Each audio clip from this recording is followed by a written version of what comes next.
Hey guys, Chris here. Welcome back to the channel. Today I'm going to show you every single dollar that I've earned from streaming services of my own original music since it was released. But before I do, don't forget to hit subscribe and hit the notification bell to get more videos like this moving forward. So I spent my teen years in the 1990s and I fell in love with guitar players like Chris Cornell, Billy Corgan of the Smashing Pumpkins, and then later on Keith Urban and Lindsey Buckingham of Fleetwood Mac. In my 20s, I put the dream down and I spent a lot of years working in a corporate organisation. Working 9 to 5, week in, week out, paying the bills, I left music behind.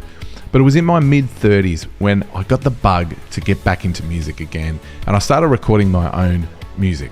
So I started recording music back in 2016. I recorded my first song called Shining on You. I had a go at songwriting and I produced the song myself. I did it all in Logic Pro on a MacBook. And I ended up sending it out to a couple of country radio stations here in Australia. I ended up then figuring out the distribution model as to how to actually mass distribute the song out to all the radio stations in Australia and across the world as well. And then I released my second song called Speed of Light. Both the songs did really quite well. I released a third song called Live in the Moment, and then I ended up spending some money on a professional music video for that one.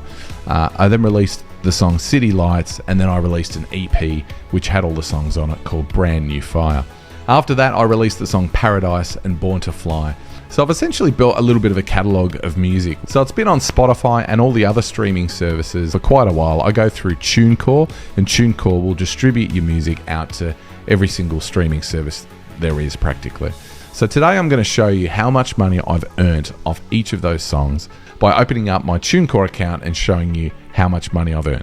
Spotify is overwhelmingly the biggest streaming platform in the world. Here's the CEO of Spotify, Daniel Ek, explaining how he started the company. It's pretty simple. It was based on this idea that the music industry was in a free fall, yet you had something consumers loved, which is all the world's music available through these pirate sites. And that's where it started. And I realized it had to be legal, and I realized it had to compensate artists fairly.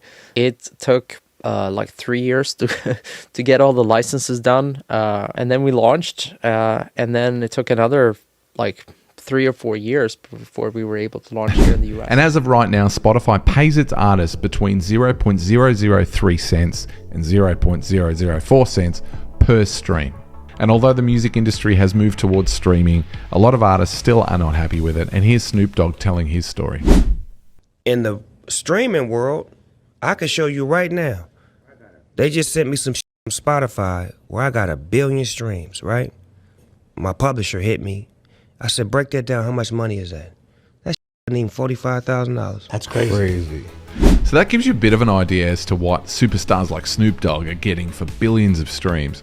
But what am I getting? What's someone like me getting who's just getting a little bit of success here and there? So let's open up the account and I'll show you what I've been getting. So starting with monthly revenue, you can see there that of August 2024, $1.78 is what I got. Then $2.33 the month before, $3.26.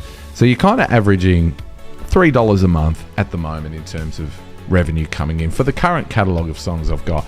And look, I haven't released a song in about 2 or 3 years, so I guess what are you going to expect? So moving on to countries and territories now, you can see the United States there has 315,423 streams, which leads the way. Then you've got Australia at 113,810 streams, New Zealand 11,000, Canada 28,000, UK, Sweden, Germany, Norway, Finland, Switzerland as well. So what platforms are the streams coming from? You can see there Spotify has the lion's share with 348k, YouTube just under 2,000, Amazon 1.2k. So what songs are doing the best out of my catalogue? So you can see there City Lights has the most streams, totaling about 465k streams, just under 500,000. And that's over the life of the song since it was released back in 2018. You got Shining on You in there and Born to Fly. Paradise is probably the second most streamed song at 2,700 streams all up. And then you got Beautiful World and Speed of Light in there as well.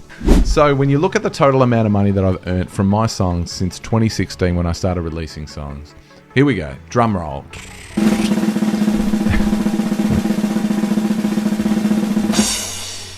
$1,522.95. You can see the breakdown there is from about $30 worth of albums sold. So there's 12 albums sold. 111 individual songs have been sold across all the platforms.